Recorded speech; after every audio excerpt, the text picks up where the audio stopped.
App ಕಿ ಅದಾಲತ್ನಲ್ಲಿ ಭಾರತದ ವಿದೇಶ ಮಂತ್ರಿ doctor S Jaishankar ಅವರ ಮೇಲೆ ಆರೋಪ ಮಾಡಲಾಗ್ತಾ ಇದೆ, ಇವರು ರಾಜಕೀಯದಲ್ಲಿ ಮಿಸ್ಫಿಟ್ ಅಂತ. ಡಾಕ್ಟರ್ ಜೈಶಂಕರ್, ನಾನು ನಿಮ್ಮ ಪೂರ್ತಿ ಬ್ಯಾಕ್ಗ್ರೌಂಡ್ ನೋಡಿದ್ದೀನಿ. ಜೀವನ ಪೂರ್ತಿ ಡಿಪ್ಲೊಮ್ಯಾಟ್ ಆಗಿದ್ರಿ. ನೀವು ಯಾವ ಪರಿವಾರದಿಂದ ಬರ್ತೀರೋ, ನಿಮ್ಮ ತಂದೆ ಕೂಡ ಅವರು ಇಂಟರ್ನ್ಯಾಷನಲ್ ಫೇಮ್ ಹೊಂದಿರೋರಾಗಿದ್ರು. ನಿಮ್ಮ ಪರಿವಾರದಲ್ಲಿ ಎಲ್ಲರೂ ಅಂತಾರಾಷ್ಟ್ರೀಯನೇ. ಮತ್ ಹಾಗಿದ್ರೆ ರಾಜಕೀಯಕ್ಕೆ ಹೇಗೆ ಬಂದ್ರಿ ನೀವು? ನಾನು 49 ವರ್ಷ ಆದಮೇಲೆ ಫಾರಿನ್ ಸರ್ವಿಸಿಂದ ರಿಟೈರ್ಮೆಂಟ್ ತೊಗೊಂಡ್ಬಿಟ್ಟೆ. ಅದಾದಮೇಲೆ ನಾನು ಕಾರ್ಪೊರೇಟ್ ಸೆಕ್ಟರ್ಗೆ ಹೋದೆ. ನಾನು ಆ ಸಮಯದಲ್ಲಿ ಟಾಟಾ ಗ್ರೂಪ್ನಲ್ಲಿ ನಾನು ಕೆಲಸ ಮಾಡ್ತಿದ್ದೆ. ಸೊ ಒಳ್ಳೆ ಪೊಸಿಷನ್ ಇತ್ತು, ಕೆಲಸನೂ ಚೆನ್ನಾಗಿತ್ತು, ಕೆಲಸ ಆರಾಮಾಗಿತ್ತು.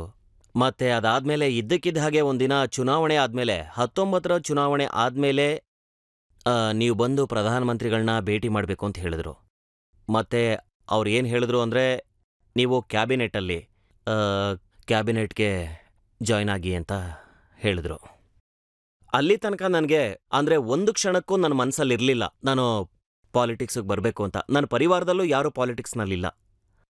ಇರೋದಕ್ಕೂ ಸಾಧ್ಯ ಇಲ್ಲ ಅಲ್ವಾ? ನಿಮ್ಮ 3 ಜನ ಮಕ್ಕಳು ದೇಶದ ಹೊರಗಿದ್ದಾರೆ. ನಿಮ್ಮ ವೈಫ್ ಕೂಡ ಜಪಾನೀನೇ.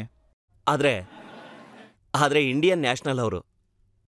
ಸೊ ನಾನ್ ಪೊಲಿಟಿಕಲ್ ಜನಗಳೇನಿರ್ತಾರೆ ಅವ್ರ ಮನಸ್ಸಲ್ಲಿ ಆಗಾಗ ಒಂದು ವಿಚಾರ ಬರುತ್ತೆ, ನೋಡಪ್ಪ ದೇಶದಲ್ಲಿ ಪ್ರಗತಿ ಆಗಬೇಕು ಮತ್ತದಕ್ಕೆ ನಾನೇನಾದರೂ ಕಾಂಟ್ರಿಬ್ಯೂಟ್ ಮಾಡೋದಕ್ಕೆ ಸಾಧ್ಯನಾ, ಹೀಗೆಲ್ಲ ಯೋಚನೆ ಮಾಡ್ತಾರೆ. ಸೊ ಯಾವ ರೀತಿನಲ್ಲಿ ಯಾವ ಥರದಲ್ಲಿ PM ಹೇಳಿದ್ರು ಅಂದರೆ ನನಗೆ ಅನಿಸಿದ್ದೇನು ಅಂದರೆ, ಅವ್ರ ಕೈಗಳಿಗೆ ಬಲ ತುಂಬೋದಕ್ಕೆ ನಾನು ನನ್ನ ಕಾರ್ಪೊರೇಟ್ ನೌಕರಿ ಏನಿದೆ ಅದನ್ನು ಬಿಟ್ಟು ರಾಜಕೀಯಕ್ಕೆ ಬರಬೇಕು ಅಂತ. ಆದರೆ ನಾನು ಮಂತ್ರಿ ಆದಾಗ ಆ ಸಮಯದಲ್ಲಿ ನಾನು ಯಾವುದೇ ಪೊಲಿಟಿಕಲ್ ಪಾರ್ಟಿ ಸದಸ್ಯ ಆಗಿರಲಿಲ್ಲ. ಸೊ ಅದೇನಿದೆ ಅದ್ರ ಬಗ್ಗೆನೂ ನಾನು ತುಂಬಾ ಯೋಚನೆ ಮಾಡಿದೆ. 1 ತಿಂಗಳಾದ್ಮೇಲೆ ನಾನು ನಿರ್ಧಾರ ತಗೊಂಡೆ. ಮೋದಿಜಿ ಯಾರನ್ನೋ ತಮ್ಮ ಸರ್ಕಾರದಲ್ಲಿ ಕ್ಯಾಬಿನೆಟ್ ಮಿನಿಸ್ಟರ್ ಮಾಡ್ತಾರೆ ಅಂದ್ರೆ ನಿರ್ಧಾರ ಕೂಡ ಹ್ಞೂ ಅಂತಾನೆ ಆಗಿರುತ್ತಲ್ವಾ? ಇಲ್ಲ, ಅದರಲ್ಲಿ ಯೋಚಿಸೋದೇನಿದೆ? ಇಲ್ಲ, ಅದೇನು ಅಂತಂದ್ರೆ ಈ ಪೊಲಿಟಿಕಲ್ ಜನ ಏನಿದ್ದಾರೆ ಅವ್ರ ಮನಸ್ಸಿನಲ್ಲಿ ಹೂನೇ ಇರುತ್ತೆ. ನನ್ನ ಥರದ ವ್ಯಕ್ತಿ ಮನಸ್ಸಿನಲ್ಲಿ ಪೊಲಿಟಿಕ್ಸ್ ಏನೇ ಇಲ್ದಿರೋನು ನನಗೆ ಎಲ್ಲಿಗೆ ತಲುಪಿದಿರೋ ಅಲ್ಲಿಗೆ ತಲುಪೋದಿಕ್ಕೆ ಪೊಲಿಟಿಕಲ್ ಜನಗಳಿಗೆ 50 ವರ್ಷ ಆಗ್ಬಿಡುತ್ತೆ. ಇಲ್ಲ ರತ್ನಗಂಬಳಿ ಹಾಕ್ತಾರೆ, ಮೈಕ್ ಹಾಕ್ತಾರೆ. ಇಲ್ಲ ನೋಡಿ, ಇಲ್ಲ, ಖಂಡಿತ ಇಲ್ಲ. ತುಂಬಾ ಜನ ಸೈಕಲ್ ಹೊಡಿಬೇಕಾಗತ್ತೆ. ಇಲ್ಲ, ಅದೇನು ಅಂತಂದ್ರೆ ನನ್ನ ಮಟ್ಟಿಗೆ ಸರ್ಪ್ರೈಸ್ ಆಗಿತ್ತು.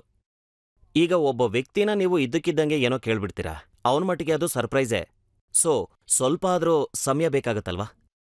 ಸೊ ಅದು ನನ್ನ ಅನುಭವ ಆಗಿತ್ತು. ಮತ್ತದೇ ನೀವಾಗಲೇ ಹೇಳ್ದಾಗೆ ನನ್ನ ಪರಿವಾರ ಏನಿದೆ ಒಂದು ರೀತಿನಲ್ಲಿ ಇಂಟರ್ನ್ಯಾಷನಲ್ ಅಂತ, ಅದು ನಿಜ. ಆದರೆ ನಾನಿದ್ರ ಬಗ್ಗೆ 2 ಮಾತಾಡ್ತೀನಿ. ಅಂದರೆ ನೋಡಿ, ಇವತ್ತಿನ ದಿನ ಸುಮಾರು 3 ಕೋಟಿ ಜನ ನಮ್ಮ ನಾಗರಿಕರು ಮತ್ತು ಭಾರತೀಯ ಮೂಲದ ಜನಗಳು ದೇಶದಿಂದ ಹೊರಗಿದ್ದಾರೆ. ಆದರೂ ಕೂಡ ದೇಶದ ಪ್ರಗತಿಯಲ್ಲಿ ಅವರುಗಳದ್ದು ತುಂಬ ದೊಡ್ಡ ಕೊಡುಗೆ ಇರುತ್ತೆ. ಅಂದರೆ ನೀವು ನೋಡ್ಬೋದು, ಯಾವಾಗಲಾದರೂ ಕೆಲವು ಸಲ ಸಂಕಷ್ಟದ ಸಮಯ ಬಂದಾಗ, ಮತ್ತೆ ಬಂದಿತ್ತು ಕೂಡ, ಅಂದರೆ ನಾವುಗಳು ನ್ಯೂಕ್ಲಿಯರ್ ಟೆಸ್ಟ್ ಮಾಡಿದ್ವಲ್ಲ, ಆಗ ನಮ್ಮ ವಿರುದ್ಧ ಫೈನಾನ್ಷಿಯಲ್ ಅಂದರೆ ಒಂಥರದ ಸ್ಯಾಂಕ್ಷನ್ಸ್ ಹಾಕಿದ್ರು. ಸೊ ಆ ಟೈಮಲ್ಲಿ ಅಥವಾ ಇವತ್ತು ನೀವು ಒಂದು ವೇಳೆ ರೆಮಿಟೆನ್ಸ್ ನೋಡ್ತು ಅಂದರೆ, ಎಷ್ಟು ರೆಮಿಟೆನ್ಸ್ ಪ್ರಪಂಚದಿಂದ ಭಾರತಕ್ಕೆ ಬರ್ತಿದ್ಯೋ ಫಾರಿನ್ ಇನ್ವೆಸ್ಟ್ಮೆಂಟ್ಗಿಂತ ಜಾಸ್ತಿ ರೆಮಿಟೆನ್ಸ್ ಮೊತ್ತ ಇರುತ್ತೆ. ಸೊ ಈ ಜನ ಏನು ಹೊರಗಡೆ ಭಾರತದಿಂದ ಹೊರಗೋಗೋ ಕೆಲಸ ಮಾಡ್ತಿದ್ದಾರೆ, ನಾನಿದನ್ನ ಹೇಳಬಲ್ಲೆ ನೋಡಿ. ನಾನು 40 ವರ್ಷದಲ್ಲಿ ಹತ್ತತ್ರ ನಾನು 30 ವರ್ಷ ದೇಶದ ಹೊರಗೆ ಇದ್ದೆ. ಒಬ್ಬ ವ್ಯಕ್ತಿ ದೇಶದಿಂದ ಹೊರಗಿರ್ತಾನಲ್ಲ, ದೇಶದ ಬಗ್ಗೆ ಜಾಸ್ತಿ ಯೋಚಿಸ್ತಾನೆ. ಮತ್ತೆ ನನ್ನ ಕೆಲಸದಲ್ಲಂತೂ ನಾನು ವಿದೇಶಿ ಸೇವೆನಲ್ಲಿದ್ದೆ. 4 ದೇಶದಲ್ಲಿ ರಾಯಭಾರಿಯಾಗಿದ್ದೆ. ಮತ್ತೆ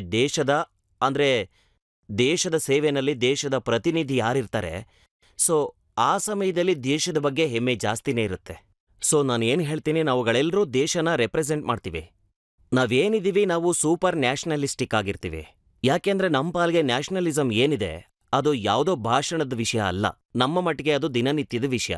ಅಂದರೆ ದೇಶದ ಬಗ್ಗೆ ಹೆಮ್ಮೆ ಮತ್ತೆ ಜವಾಬ್ದಾರಿ ಏನಿರುತ್ತೆ ಅದನ್ನು ನಾವು ಪ್ರತಿ ಕ್ಷಣನೂ ಅದನ್ನು ನಮ್ಮ ಜೊತೆಗೇನೆ ನಾವು ಇಟ್ಕೊಂಡಿರ್ತೀವಿ. ಸೊ ಇದೇ ಕಾರಣಕ್ಕೆ ಮೋದಿಜಿ ಯಾವಾಗೆಲ್ಲ ವಿದೇಶಕ್ಕೆ ಹೋಗ್ತಾರೋ ಆಗೆಲ್ಲ ಇಂಡಿಯನ್ ಡಯಾಸ್ಪೋರಾದ ಜನಗಳಿಗೆ ಅಡ್ರೆಸ್ ಮಾಡ್ತಾರೆ. ಮೊದಲನೇ ಸಲ ಅವ್ರು ಹೋದಾಗ ಅಮೆರಿಕಾಗೆ ಹೋದಾಗ, ಸೊ ಆ ಸಮಯದಲ್ಲಿ ಅವರು ಒಂದು ದೊಡ್ಡ ಮೀಟಿಂಗ್ನ ಮಾಡಿದ್ರು ಮ್ಯಾಡಿಸನ್ ಸ್ಕ್ವೇರ್ ಗಾರ್ಡ್ನಲ್ಲಿ. ಸೊ ಅದನ್ನ ಒಂದು ಮಾಡೆಲ್ ಮೀಟಿಂಗ್ ಅಂತ ಮಾಡಲಾಯ್ತು. ಅವರು ಎಲ್ಲೇ ಹೋದರೂ ಈಗಲೂ ಕೂಡ ಅದೇ ಥರದ ಏನಾದರೂ ಒಂದು ಮೀಟಿಂಗ್ ಮಾಡೋ ಪ್ರಯತ್ನ ಮಾಡ್ತಾರೆ.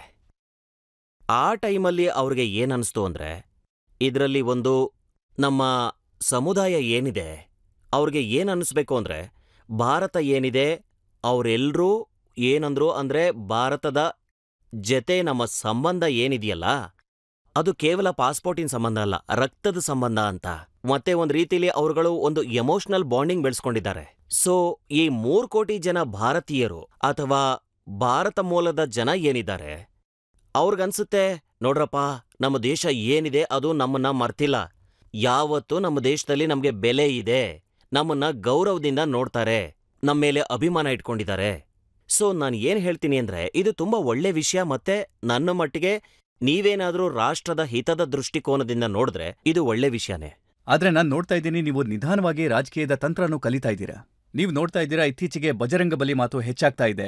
ಸೊ ನೀವು ನಿಮ್ಮ ಮಾತುಗಳಲ್ಲಿ ಬಜರಂಗ ಬಲಿ ಒಬ್ಬ ಡಿಪ್ಲೊಮ್ಯಾಟ್ ಅನ್ನೋದಕ್ಕೆ ಶುರು ಮಾಡ್ಬಿಟ್ಟಿದ್ದೀರಾ. ಇಲ್ಲ ನೋಡಿ, ಅದು ರಾಜಕೀಯ ಅಲ್ಲ, ಅದು ಮೊದ್ಲಿಂದಲೂ ನನಗೆ ವಿಶ್ವಾಸ ಆಗಿದೆ.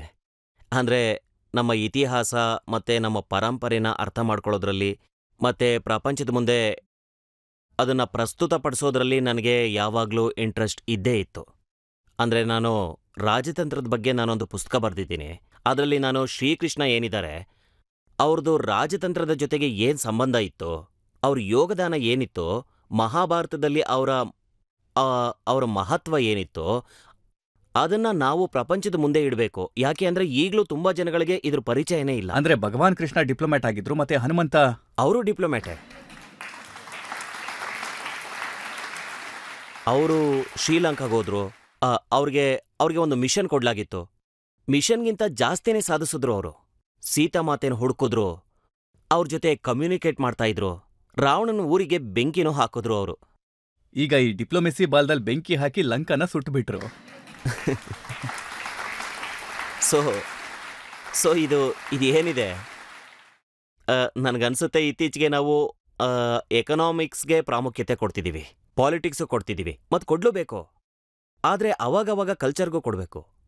ಅಂದ್ರೆ ನಾವು ಒಂದ್ವೇಳೆ ನಾವು ನಮ್ಮ ಸಂಸ್ಕೃತಿ, ನಮ್ಮ ಸಂಪ್ರದಾಯ, ನಮ್ಮ ಪರಂಪರೆ, ನಮ್ಮ ದೇಶ, ನಾವುಗಳೇ ಇದನ್ನೆಲ್ಲ ಪ್ರಶಂಸೆ ಮಾಡಲಿಲ್ಲ ಅಂದ್ರೆ ಇನ್ನು ಪ್ರಪಂಚ ಹೇಗೆ ಮಾಡುತ್ತೆ ಹೇಳಿ? ಮೋದಿಜಿ ಯಾವತ್ತೂ ರಜನೆ ತಗೊಳ್ಳಲ್ಲ. ಸೊ ಈ ಎನರ್ಜಿ ಸೀಕ್ರೆಟ್ ಏನು ಸರ್? ನೋಡಿ ಅದೇನು ಅಂದ್ರೆ, ಮೋದಿಜಿಯವ್ರ ಎನರ್ಜಿ ಸೀಕ್ರೆಟ್ ಏನು ಅಂತ ನನಗೂ ಗೊತ್ತಿಲ್ಲ. ನನಗೆ ನನ್ನ ಎನರ್ಜಿ ಸೀಕ್ರೆಟ್ ಗೊತ್ತಿದೆ. ಒಂದ್ ವೇಳೆ ನಾನು ಅವ್ರ ಜೊತೆ ಇದ್ರೆ ನನಗೆ ಎನರ್ಜಿ ಬಂದ್ಬಿಡುತ್ತೆ.